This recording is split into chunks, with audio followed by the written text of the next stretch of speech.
മുത്തശ്ശന്റെ കാറിൽ ആരും കയറണം എനിക്ക് ഇഷ്ടമല്ല. സീത വിളിച്ച്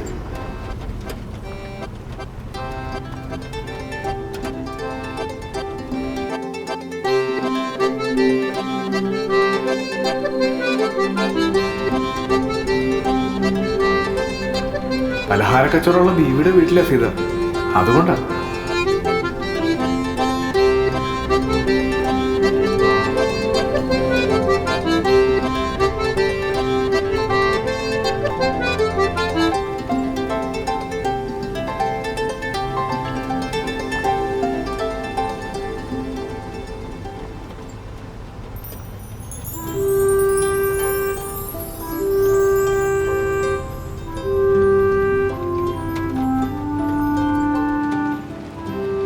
എനിക്ക് എത്ര തവണ ഈ കാറിൽ കയറിയാലും മതിയാവില്ല.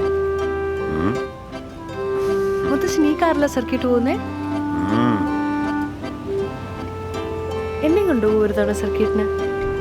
പിന്നെന്താ, പോവാലോ. നമുക്ക് ഇവനെയും കൊണ്ടുപോവാം.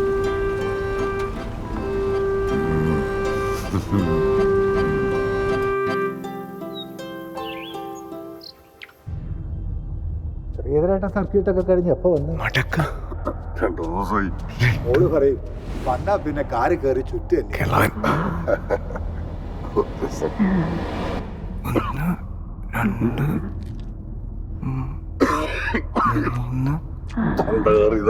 കുറച്ച് വെള്ളം വേണ്ടെന്നേ.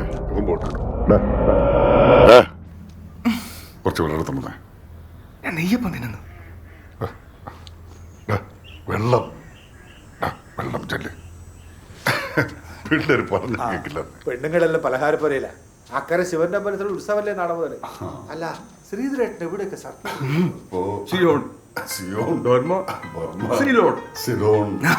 പിന്നെ പേർഷ്യ.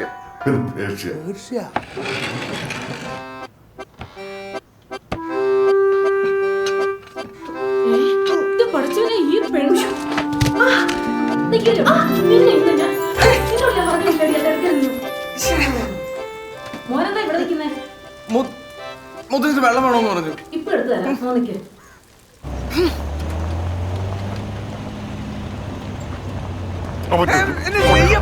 നെയ്യപ്പം പോതിട്ടാത്ത കഴുതാം. നിനക്ക് എന്ത് കോണാത്തിന് കൊള്ളാടാ. ഇതിനൊക്കെ വളം വെച്ച് തന്നെ എന്നെ വേണം തന്നെ. ഇവിടെ അക്കരാണെങ്കിൽ ഇതൊക്കെ വലിയ പ്രശ്നം. ഒരു ഇന്ത്യച്ചക്കൻ ഒരു മുസ്ലിം പെണ്ണിന്റെ പുറകിൽ നടക്കാന്ന് പറഞ്ഞ തുടങ്ങി അക്കരം എന്ത് പറഞ്ഞാലും ഒരു അക്കരം. ഇവിടെ ഉള്ളത് മനുഷ്യന്മാരല്ലേ. ജബ്ബാറിന് വിടരുത്. ചേടാ, കഴിഞ്ഞ പ്രാവശ്യം വന്നപ്പോഴവനെ കണ്ടതാ. ഒരു ഉള്ള ചായയും തന്നു. ആ മനുഷ്യന്റെ കാര്യം ഇത്രയൊക്കെ ഉള്ളൂ. അപ്പൊ മുത്തശ്ശനൊന്നും അറിഞ്ഞില്ലേ?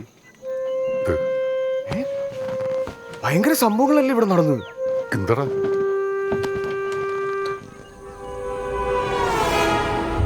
മുത്തശ്ശൻ സർക്കിട്ട് പോയി ഒരാഴ്ച കഴിഞ്ഞിട്ടുണ്ടാവും. ഒരു ദിവസം ജബ്ബാർ കടയിൽ ചായ അടിച്ചുകൊണ്ടിരിക്കുകയായിരുന്നു. എന്താ സംഭവിച്ചെന്ന് ആർക്കും അറിയില്ല. എന്തോ കണ്ടു പേടിച്ച് ജബ്ബാർ എങ്ങോട്ടോ ഇറങ്ങി ഓടി. നാട്ടുകാർ നാട് മുഴുവൻ തപ്പി. അവസാനം നമ്മുടെ ജോസിന്റെ അമ്മൂമ്മ പുഴക്കരയിൽ തുണി അലക്കിക്കൊണ്ടിരിക്കുമ്പോഴാണ് ജബ്ബാർ എവിടെന്നോ 4 കാലം പറിച്ചോണ്ട് ഓടി വന്ന് പുഴയിലേക്ക് ചാടുന്ന കണ്ടത്. ബോധം തെളിയാൻ 3-4 മണിക്കൂർ എടുത്തു. എന്തേലും കണ്ട് പേടിച്ചതാവും എന്നാ എല്ലാരും കരുതിയത്. പക്ഷെ സംഭവം അതല്ലായിരുന്നു. ജിന്ന് കയറിയതാ. ആദ്യകാരം വിശ്വസിച്ചില്ല. നമ്മുടെ വൈദ്യര് പറയുന്നവരെ അങ്ങനെ ഒരു ഞവരക്കിഴിയും കഴിഞ്ഞ് പുഴക്കര വഴി വരുമ്പോഴാ ജബ്ബാറിന്റെ മുന്നിൽ കരിമ്പനയുടെ വലിപ്പത്തിൽ ഒരു ജിന്ന്. നോക്കി നിൽക്കുമ്പോഴല്ലേ ജിന്ന് കടുകു മണിയോളം ചെറുതായി ജബ്ബാറിന്റെ വായിലോട്ട് അങ്ങോട്ട് കേറിപ്പോയത്.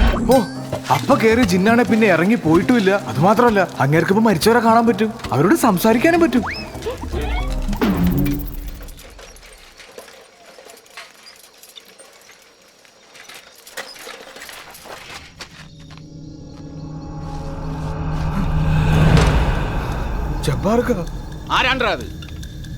ഞാന് വൈശാഖൻ. എന്നോടല്ലേ ചോദിച്ചത്? ആരാണ്ടാ? വൈശാഖൻ. പപ്പാ ചെക്കനെ ഉപദ്രവിക്കല്ലേ. അറിയാലോ നിനക്കെന്നെ.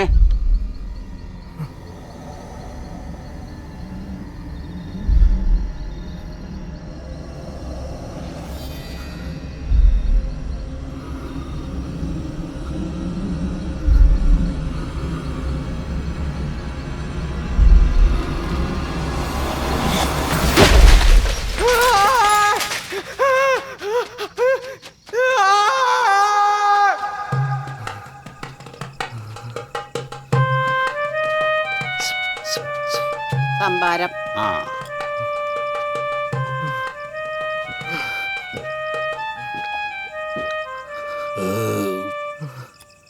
ഒരു ഗ്ലാസും കൂടെ. എനിക്കല്ല, ജെന്നിനാ.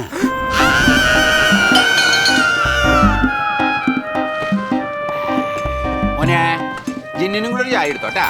അത് വിത്തൗട്ട്. മോനെ ഒരു വിളിയാണെങ്കിൽ കൂടെ. എനിക്കല്ല, ജിന്നിനാ. ആ എന്താ ജബ്ബാർക്ക, കുളിയെ കഴിഞ്ഞോ? ആ, എന്റെ വിളി കഴിഞ്ഞ്. ഇനി ജിന്നിനെ വിളിക്കണം.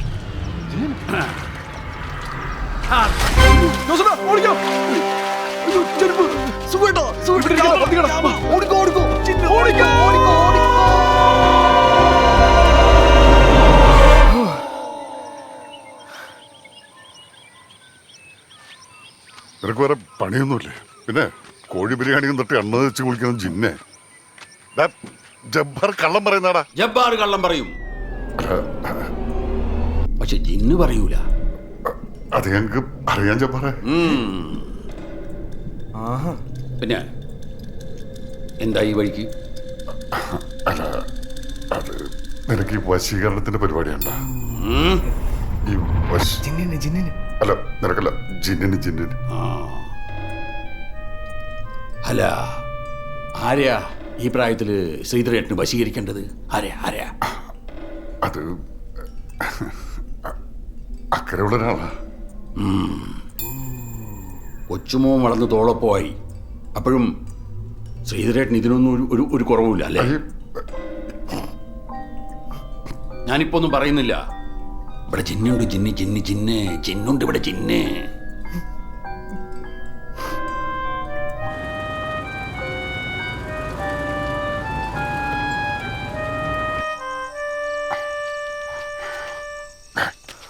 ജബ്ബാർ പറഞ്ഞ ഓർമ്മയുണ്ടല്ലോ. അശ്വരനെ പിടിച്ച് അവിടെ കിടക്കുന്ന എന്റെ തലക്ക് മൂടെ തന്നെ കെട്ടി തൂക്കണം. അപ്പൊ മുത്തച്ഛൻ വരുന്നില്ലേ? അതേടാ, നിന്റെ കല്യാണാലോചനക്ക് പോയല്ലേ, ചെല്ല്.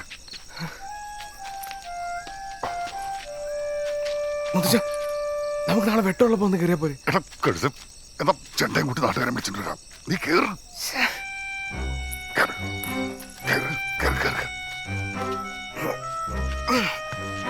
അല്ലെങ്കിൽ നിക്ക് ഒരു ചെറിയ കാര്യമുണ്ട്. ഇടവാ, ഒരു ധൈര്യത്തിന് വേണ്ടിട്ട് എവിടെ വെച്ചതും നീ വാ പിടിച്ചേ. കുറച്ചുകൂടി അല്ലേ? കുറച്ചുകൂടി ധൈര്യം കിട്ടുന്നുണ്ട്.